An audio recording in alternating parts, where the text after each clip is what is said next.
wabarakatuh. Kembali lagi di channel Ngopi Bareng Smegawan.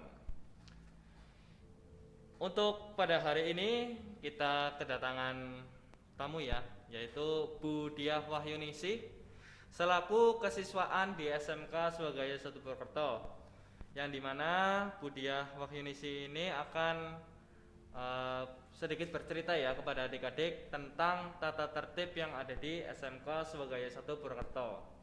Mungkin sebelum Bu Diah menjelaskan tentang tata tertib yang ada di SMK Swagaya 1 Purwokerto khususnya, bisa perkenalan dulu kepada adik-adik kita yang baru bergabung di SMK Swagaya 1 Purwokerto agar lebih mengenal, ya tentunya mengenal sekolah dan juga tentang aturan yang ada di sekolah itu sendiri. Ya, terima kasih. Assalamualaikum warahmatullahi wabarakatuh dan salam sejahtera bagi kita semua. Ya, perkenalkan, nama saya Diah Wahyuningsih. Di sini saya memangku sebagai wakil kesiswaan. Nah, tentunya wakil kesiswaan di sini saya baru karena baru tahun ini diangkat untuk menjadi wakil kesiswaan. Terus materi yang akan saya berikan di sini adalah tata tertib. Nah, tentunya tata tertib ini diperlukan sekali oleh kita semua. Tata itu semacam aturan yang diperlukan oleh kita semua agar apa yang kita lakukan dalam berinteraksi dengan yang lain itu akan terjadinya ketertiban, kenyamanan untuk kita semua. Maka diperlukan adanya tata tertib. Karena ini keterkaitannya dengan tata tertib di sekolah, tentunya memberlakukan untuk memperlancar kegiatan belajar mengajar untuk setiap harinya. Nah, kemudian tata tertib itu sendiri ada 7 poin yang akan kita tekankan di sini. Ada yang pertama kegiatan belajar mengajar, kemudian tata cara berpakaian, upacara, kemudian ekstrakurikuler, administrasi, larangan siswa, dan sanksi. Nah, ini ada 7 poin yang perlu kita perhatikan di sini untuk tata tertib. Begitu, Pak. Jadi tadi ada 7 poin terkait tata tertib yang ada di SMK Swagaya 1 Purwokerto.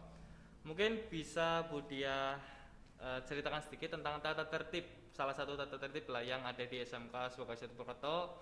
Mungkin tata tertib ya cara berpakaian untuk siswa laki-laki dan perempuan pasti kan berbeda. Nggak mungkin kan siswa laki-laki suruh pakai kerudung juga gitu kan. Ya. Jadi mungkin ada penjelasan lah gimana tata tertib untuk ya mungkin cara berpakaian dari siswa laki-laki dan perempuan serta yang lainnya lagi. Oke, ya jadi untuk cara berpakaian ini ya benar sekali, nggak mungkin juga ya untuk laki-laki pakai kerudung. Iya, itu kan Ya, nggak mungkin juga itu. ya jadi untuk cara berpakaian tentunya bagi yang muslim kita diharapkan juga untuk wanita ya, yang wanita muslim tentunya diharapkan untuk mempergunakan kerudung. Karena kita juga sekolah umum, Pak. Jadi karena sekolah umum tentunya mereka mungkin ada yang non-Islam. Sehingga mereka ya diperbolehkan untuk menggunakan tanpa kerudung, kemudian juga tetapi di sini untuk rok ya istilahnya bawahannya diharapkan itu sampai di bawah lutut. Oh, jadi roknya ya, gitu roknya itu di bawah lutut. Tapi kalau untuk laki-laki saya kira standar ya, karena kita juga ketika penerimaan siswa baru mereka nanti diberi pola atau model untuk pakaiannya sehingga nanti adanya keseragaman untuk model. Misalnya seperti itu. Itu untuk cara berpakaian. Kemudian kalau untuk laki-laki ini juga tidak diperbolehkan misalnya celananya yang terlalu sempit. Kadang ada model pensil apa ya, itu iya, ya. iya, Tidak boleh seperti itu atau model cutbre itu juga tidak boleh. Nah, itu jadi terus juga baju harus dimasukkan selama di sekolah. Baju itu harus dimasukkan, tidak boleh dikeluarkan. Kadang kan ada yang misalnya dengan alasan bajunya terlalu kecil sehingga kalau dimasukkan sehingga tidak dimasukkan dikeluarkan saja. Nah, ini juga tidak boleh seperti itu untuk cara berpakaian.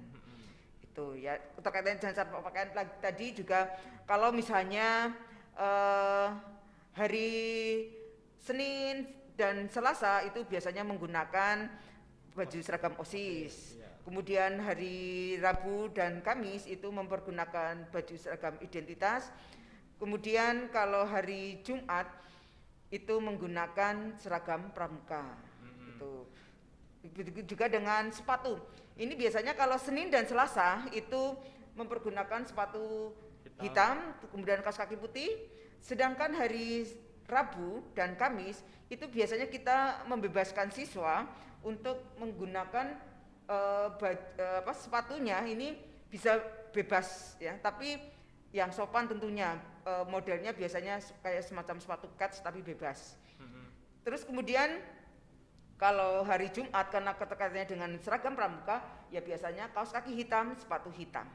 Seperti itu, Mas. Jadi mungkin ya untuk aturan seragam ya hampir sama ya dengan sekolah lain ya, Iya, nggak terlalu berbeda.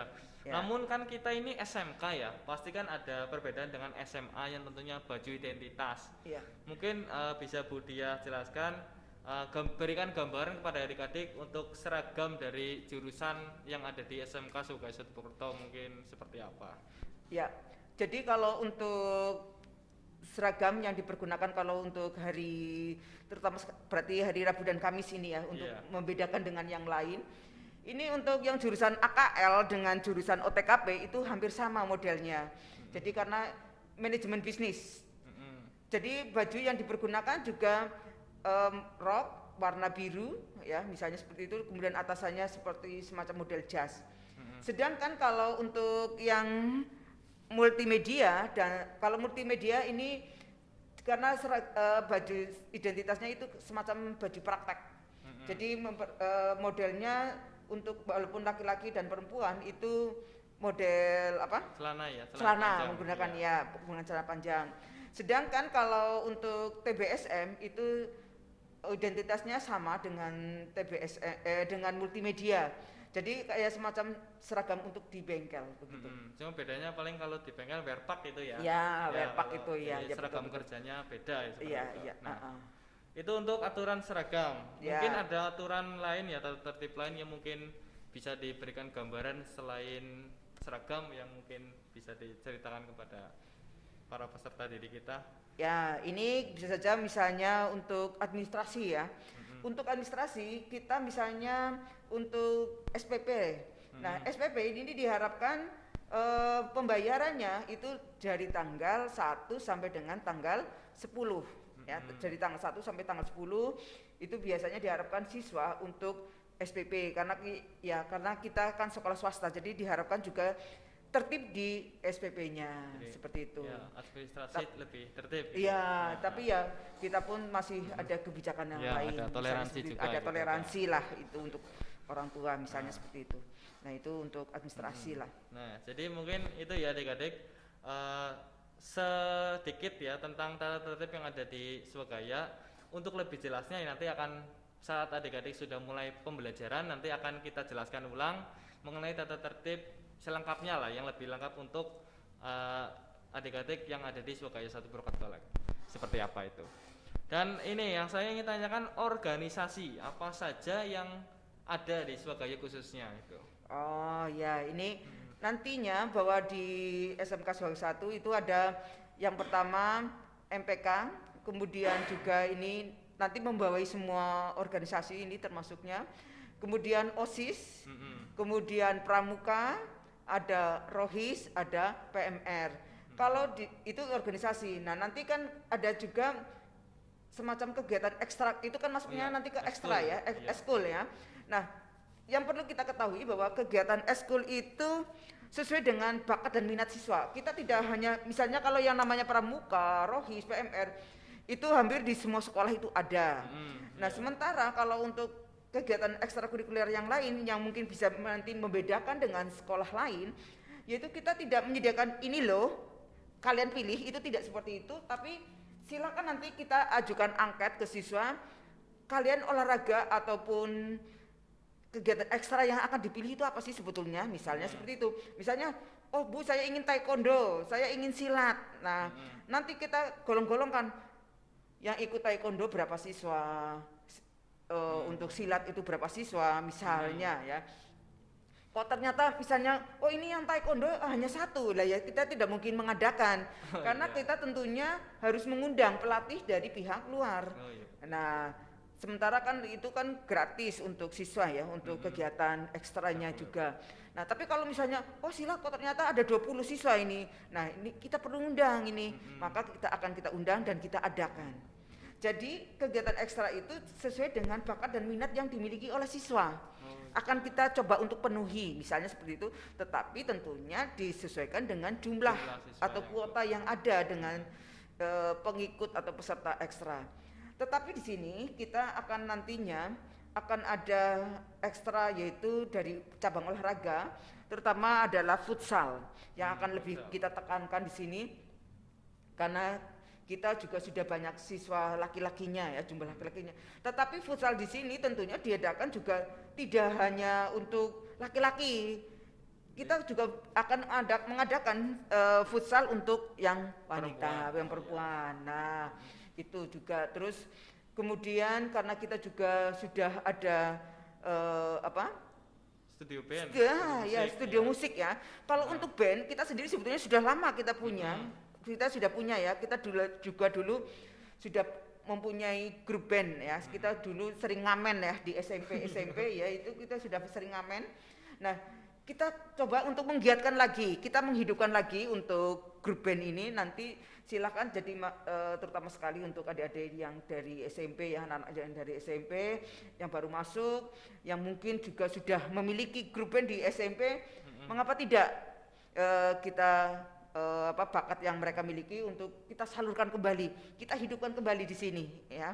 Jadi kita bisa silahkan kita manfaatkan studio musik kita. Kemudian bagi mereka yang memang mungkin belum tapi sudah punya bakat, misalnya oh saya pintar gitar, oh saya pintar ngedrum atau dan sebagainya, silakan.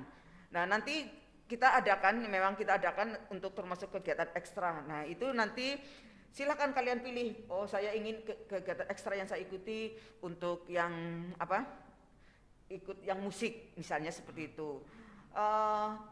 Sementara kalau yang namanya kegiatan pramuka itu wajib, jadi semuanya bukan pilihan istilahnya. Yang namanya eskul pramuka itu bukan pilihan, tapi wajib diikuti oleh semua siswa. Itu saya kira itu. Khususnya kelas 10 itu ya? Ya, khususnya kelas 10 tentunya, kelas 10 karena ini kan untuk kelas 10 Mas. Ya, jadi di sini ada eskul wajib, namun ada juga yang pilihan. Jadi nanti adik-adik kalau yang wajib ya harus ikut karena sifatnya itu wajib, tapi ada pilihan yang kayak tadi seperti band, taekwondo, futsal itu sifatnya pilihan. Jadi yang suka minat ya tinggal itu keminatan. Kalau yang nggak minat ya atau kurang tertarik dengan bidang itu ya nanti bisa pilih yang lain, namun tidak wajib seperti itu. Beda ya dengan eskul wajib dan juga pilihan. Oh ya, punten maaf. Ini untuk kegiatan ekstra ya kemungkinan akan kita mulai di bulan Agustus. Oh, di bulan Agustus karena kalau sekarang kan kita memang masih ada PPKM PPKM sehingga kita belum bisa memang. Nah, walaupun nanti di bulan Agustus mudah-mudahan ya walaupun mungkin kegiatan belajarnya masih daring, tapi kita bisa melaksanakan untuk yang ekstra begitu. Tapi ya diharapkan semoga sih ya bisa offline lah ya, luring gitu ya pembelajarannya juga. Ya jadi, karena tentunya sudah jenuh juga kan siswa di rumah sudah jenuh. Jadi mudah-mudahan COVID itu segera berlalu sehingga kita bisa melaksanakan semuanya. Jadi lebih begitu. Seperti kondisi normal lagi lah. Jadi nggak seperti ini ya kan agak ribet juga seperti itu. Iya, betul. Nah, dari tadi akan ada tata tertib, organisasi serta ekstrakurikuler. Ini yang saya tanyakan selanjutnya ya, tadi kan tata tertib, berarti kan mungkin ada sanksi ya. Nah, sanksi apa yang diberikan kepada siswa ketika ya mungkin melanggar peraturan sekolah, itu bagaimana sistemnya, itu seperti apa? Ya, sanksi itu kan ketekatnya dengan istilahnya hukuman ya. Kalau sanksi itu ada beberapa hal yang bisa kita lakukan. Yang pertama misalnya teguran secara lisan. Kalau teguran secara lisan ini biasanya yang bersifat masih mungkin masih dalam melakukan pelanggaran itu masih sangat wajar lah ya. Ini jadi poin yang diberikan mungkin poin 1 atau poin 2 karena mungkin sering terlambat lah ini misalnya ya, ini anak ini kok sering terlambat datangnya, terus baru berapa kali dalam sebulan itu misalnya ini kok anak sering terlambat tapi dilakukan sudah 3 kali. Nah, ini kita baru teguran secara lisan.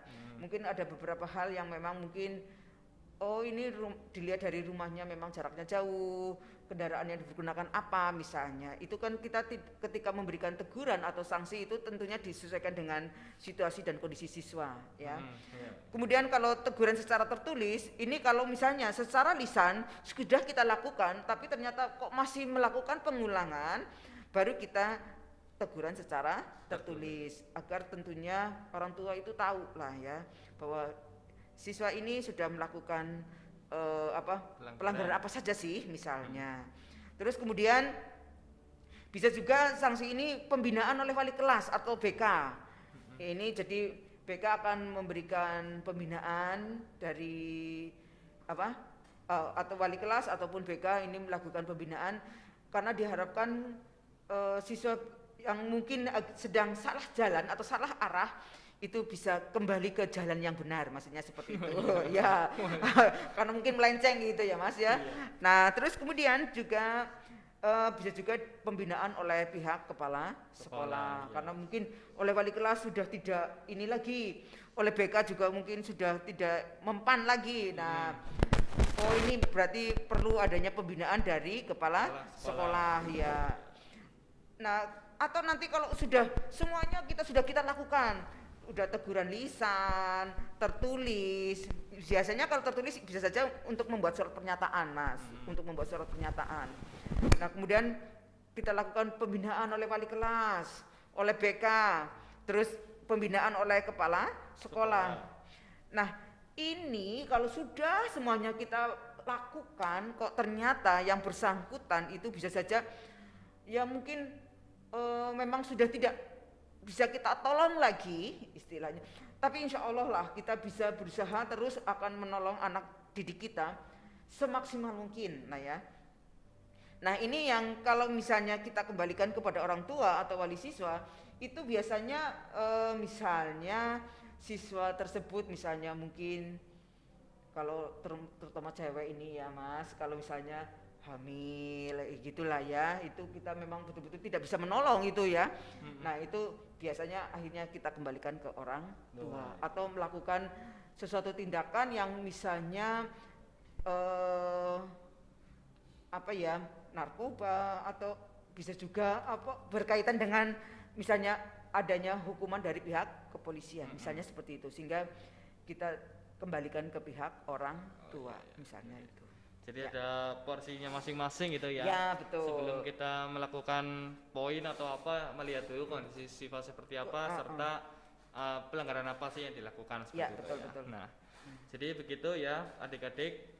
Mungkin ada pesan, harapan dan juga kesan ya, pesan-pesan nasihat atau apa yang mungkin Bu Diah W selaku kesiswaan yang ingin disampaikan kepada siswa kita kelas 10 yang baru bergabung dengan kita. Monggo disampaikan, mungkin ada yang ingin disampaikan gitu. Ya, tentunya diharapkan nanti untuk semua siswa yang dari SMP, karena lain ladang lain belalang, lain lubuk lain ininya. Jadi bahwa sebaiknya kalian nanti bisa menyesuaikan diri, karena ini sekolah kejuruan tentunya berbeda dengan sekolah menengah atas ya. Ya, jadi diharapkan nanti kalian bisa menyesuaikan, bisa mengikuti, dan juga bisa mengikuti aturan-aturan yang nantinya akan kita terapkan, kedisiplinan, loyalitas, untuk dunia kerja lah istilahnya nanti ya. Untuk kalian nanti akan terjun langsung ke dunia kerja, ataupun bisa juga nanti kalian akan melanjutkan, ini dibutuhkan adanya kedisiplinan. Ya, yang akan nanti diterapkan di sini tentunya disiplin lah. Disiplin ini adalah sebagai dasar kalian nantinya ketika terjun di dunia kerja, karena nanti di kelas 11 itu kalian nanti prakerin ya, tentunya tadi bisa menyesuaikan diri di dunia kerja, sehingga ketika kalian betul lepas dari SMK itu kalian sudah memiliki bekal tentunya bekal ilmu, juga bekal diri ya, bekal diri dengan kedisiplinan tadi. Karena kalian tentunya selepas dari SMK Swagaya, nama Swagaya itu sudah melekat di siswa tersebut. Kalau misalnya nanti mungkin di dunia kerja itu lulusan mana sih? Iya kan, yang ditanyakan lulusan mana sih? Iya.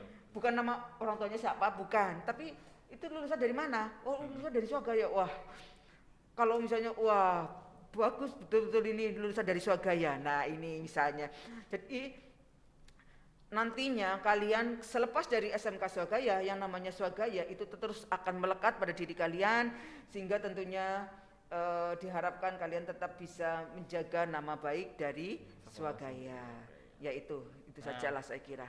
Jadi begitu ya adik-adik, peran dari kepribadian itu memang sangat penting, terutama nantinya setelah lepas dari sekolah. Saat di sekolah nanti adik-adik akan ya memupuk ilmu lah, ilmu yang ada di Swagaya nanti diserap, nanti yang akan juga bermanfaat untuk dunia kerja adik-adik sendiri gitu. Itu saja, ngopi bareng Semegawan, SMK bisa sebagai satu istimewa. Sudah? Oke.